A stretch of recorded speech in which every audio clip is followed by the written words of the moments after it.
Apparent या bulk या मास specific gravity. Apparent का मतलब होता है बेटा आभासी। तो आभासी स्पेसिफिक ग्रेविटी को हम लोग क्यों पढ़ेंगे और ये कहाँ कहाँ यूज होगी, इस चीज को आज हमें इसमें डिस्कस करना है। एपेरेंट का मतलब हुआ आभासी।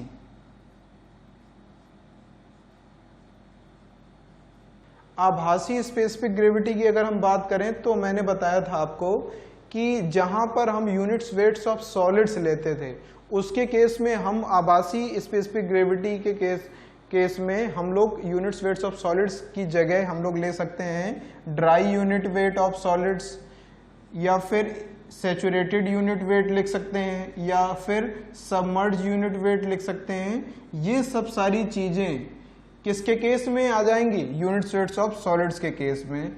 ये रिप्लेस कर देगा, ये क्या कर देगा, रिप्लेस कर देगा। क्यों? क्योंकि अगर हमारी सॉइल ऐसी है कि किसी भी सॉइल में हम लोगों से फुली सैचुरेटेड है, मान लीजिए ऐसी किसी साइड से हमने मिट्टी एक्सकेवेट की, ऐसी जगह हमें घर बनाना है जहां पे वहां की सॉइल क्या है, गीली है, या वहां पे पानी भरा है, तो वहां की सॉइल हमने निकाली। अब सॉइल निकालने के बाद में हमें उसकी स्पेसिफिक ग्रेविटी फाइंड करनी है। तो क्या उसकी स्पेसिफिक ग्रेविटी फाइंड करने के लिए जो उसकी प्रेजेंट कंडीशन है उसी कंडीशन में उसकी स्पेसिफिक ग्रेविटी फाइंड करनी है। तो अगर उस कंडीशन में हम देखें तो उसका जो वेट आएगा अगर हम लोग निकालें तो सैचुरेटेड यूनिट वेट निकल के आएगा। क्या निकल के आएगा, सैचुरेटेड यूनिट वेट। जब सैचुरेटेड यूनिट वेट निकल के आएगा तो उस केसेस में हमको सैचुरेटेड यूनिट वेट को ही लेके आगे चलना पड़ेगा, सैचुरेटेड यूनिट वेट को ही लेके आगे बढ़ना पड़ेगा। अगर यही क्या सबमर्ज्ड का केस होता कि यानी कि ये किसी पानी में डूबी हुई होती, जब पानी में डूबी हुई होती तो यहाँ पे हम गामा सबमर्ज ले लेते थे, किसकी जगह, यूनिट्स वेट्स ऑफ सॉलिड्स की जगह में। अगर यही कोई सॉइल कैसी होती, ड्राई होती, ड्राई की केस में अगर सूखी हुई तो होती सॉइल तो हम लोग गामा एस की जगह हम लोग क्या ले लेते, गामा डी, हम लोग ड्राई डेंसिटी ऑफ सॉइल ले लेते। तो अब देखिए इसको आगे देखते हैं हम लोग। It is defined as the ratio of, it is defined as the ratio of unit weight of soil of given volume in existing condition to the unit weight of standard fluid of same volume। कहने का मतलब ये है कि ये इस प्रकार परिभाषित किया जाता है कि ये अनुपात है किन किन चीजों का, किसी भी दी हुई कंडीशन में, किसी भी दी हुई कंडीशन में, किसी भी पर्टिकुलर गिवन वॉल्यूम में किसी भी सॉइल सॉलिड्स का जो वेट है, किसी भी सॉइल सॉलिड्स का unit weight to the unit weight of standard soil, standard fluid of same volume. यानी कि मान लीजिए किसी भी ग्राउंड पे हमारा गीली मिट्टी है, जैसा मैंने बताया सैचुरेटेड की कंडीशन है, तो उस केस में उसी सैचुरेटेड सॉइल का ही वेट हम लोग ले लेंगे और उसको उसके वॉल्यूम के रिस्पेक्ट में निकाल लेंगे, तो उसका unit weight of saturated unit weight आपका फाइंड आउट हो जाएगा।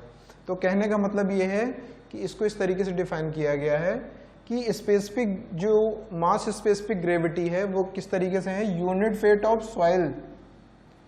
Weight of soil of A given volume, किसी भी दी हुई कंडीशन में किसी भी पर्टिकुलर वॉल्यूम में। मान लीजिए ये कोई एरिया है, इस एरिया में इतनी जो मिट्टी फिल है उसी मिट्टी को हमें काउंट करना है, उसी सॉइल को पे हमको काम करना है। तो ये इतनी सॉइल का आपका weight upon unit weight of water अगर हम लोग निकाल देंगे तो हमारा ये क्लियर हो जाएगा, हमारी मास स्पेसिफिक ग्रेविटी फाइंड कर हो जाएगी।